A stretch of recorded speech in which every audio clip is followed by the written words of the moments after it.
It is either, well, but maybe you're stuck with it, you know? Many of you immigrate as well, you know? I think the point has to be made too that the tenor of the white community, the tenor of our entire community in Britain at the moment is one of some sort of depression. I mean, the nation has a mood of depression about it, born of economics, born of its post-imperial period, that there is a sense that we aren't as great as we used to be, we aren't as rich, we aren't as successful, and this spreads right through the community. Now, I think the black communities are very buoyant and forward-looking and more optimistic and idealistic than the white people are, simply because of their place in their own history and our place in our history. Yours is a better place to be.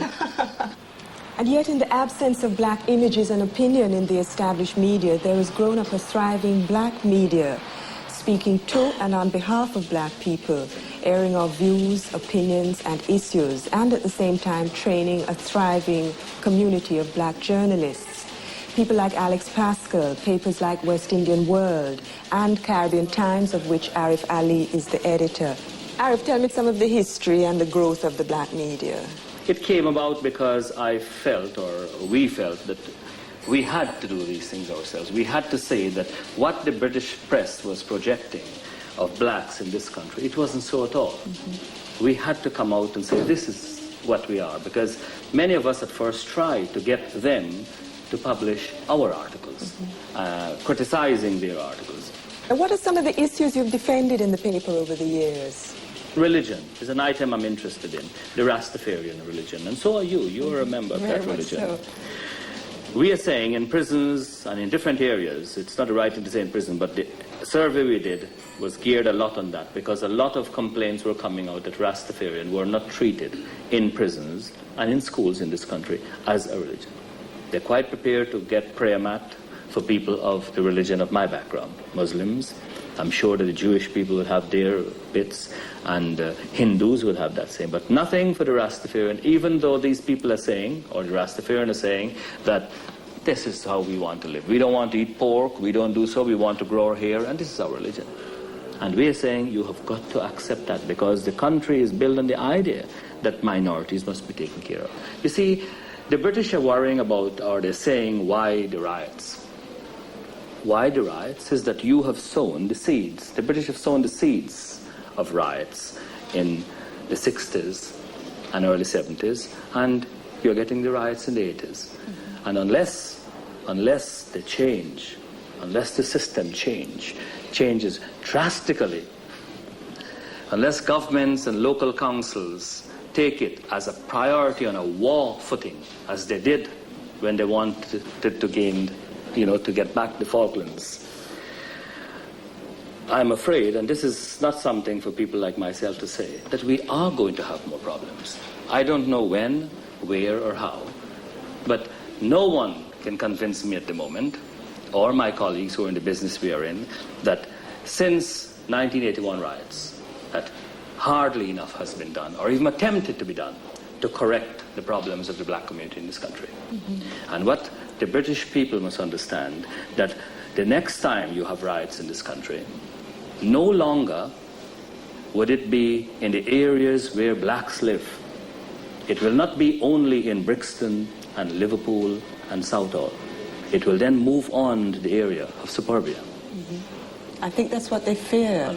Well, they should fear it, and by fearing it, you must correct it. So, as a message to the authorities in this country, it is time you start taking black people and their research and their points seriously. It is time you listen to our voices and use that as a guide how to improve the quality of life for you and us. And if the British government can't see that they are representing a country or trying to lead a country that have got very strong racist undertones. You look for racism in the world. It's in Australia. Only recently blacks can live there, even though blacks have been born and bred in that country. And still they haven't got any rights in that country. New Zealand, English. The Americas, predominantly English. Zimbabwe, South Africa. And if this race cannot understand that they are the promoters of racism, and start correcting it gradually now, when within your midst you have got 2 million of us.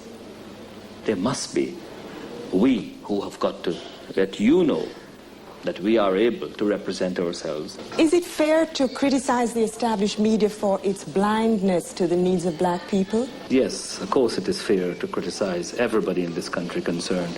My pet criticism is against Fleet Street and their journalists, and television and their journalists. Take, for example, your own television, Radio 4 here. I mean, it's Channel 4, forgive me. This has been set up primarily on the basis that it is geared at a minority presence in this country. A visible minority, as I would say, you would say, ethnic. Nasty little word. But are we going to get benefit of this station? You're here doing it. You've got a white director, and I hope she doesn't mind me saying so. And you all don't dare cut this out, you know, right? But I'm sure, I want to throw something at you. I had a meeting with your director this morning. I'm having a meeting now with you. I'm sure that the people who are going to benefit from Channel 4 primarily would not be black journalists. It would be white journalists. It would be white producers. It would be white directors. And I'm saying to Channel 4 now, if Channel 4 bosses have got the guts to allow my statement to go out, I'm saying to Channel 4, unless you can do the job that you got the franchise on, we, the black community, if you don't give us a chance to get the gravy, we would turn against you and say you should not be there. And your franchise should be withdrawn because you're not doing what you went out or you've set out to do.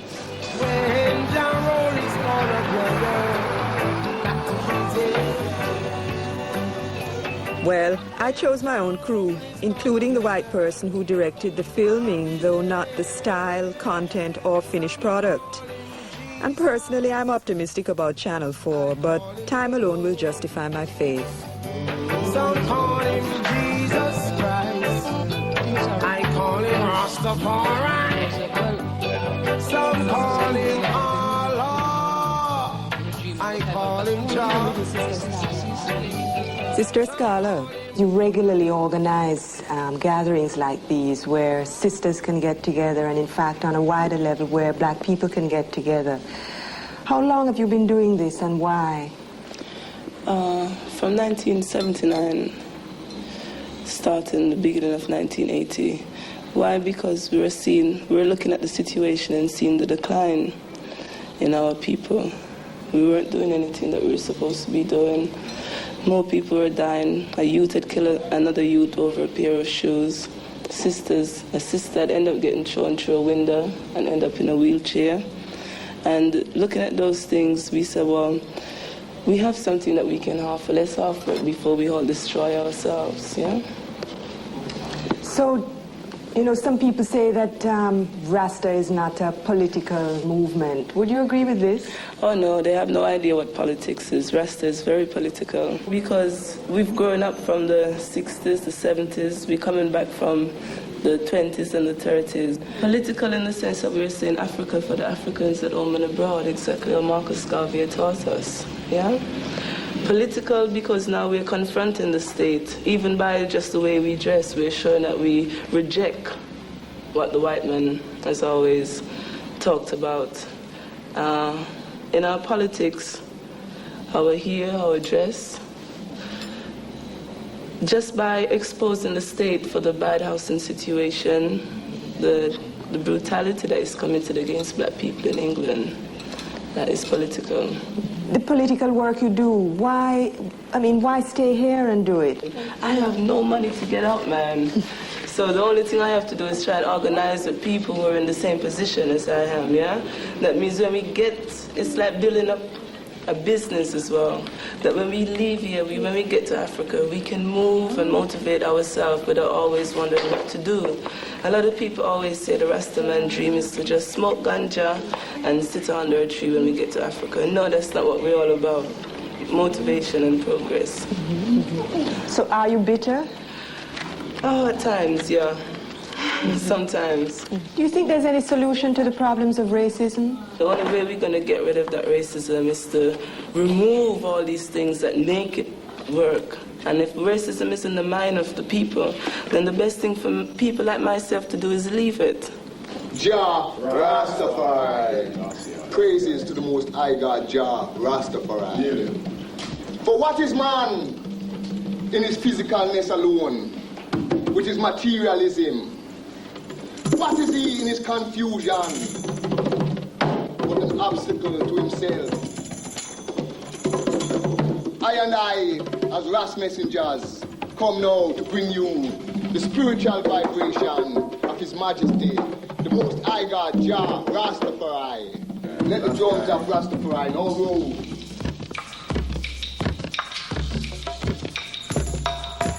When I go down, I hit it blind. When I go down, I hit it blind.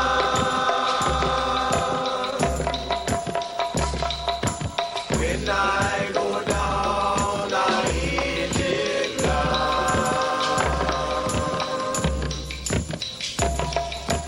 Lord, I heard a calling,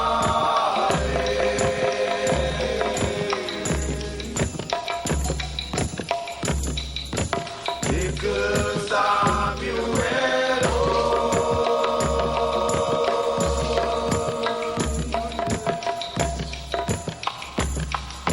sweet God, I serve because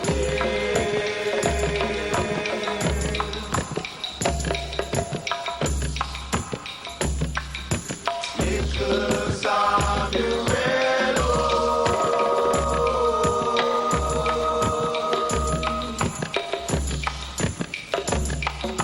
sweet Lord, I serve because of you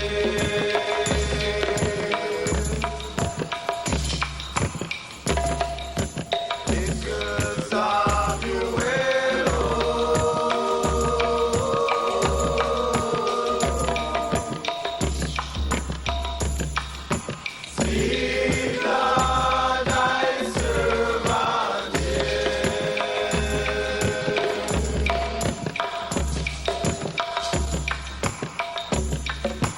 when I go down, I hit it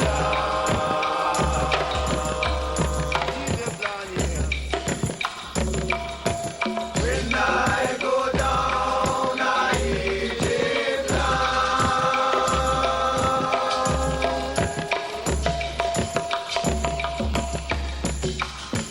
when I go down, I hit it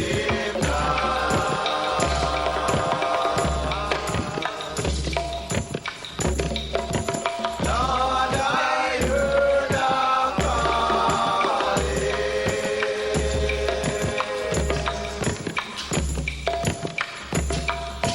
because of you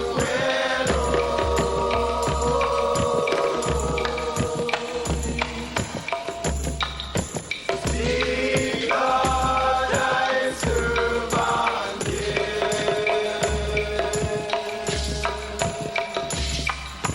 sweet God, I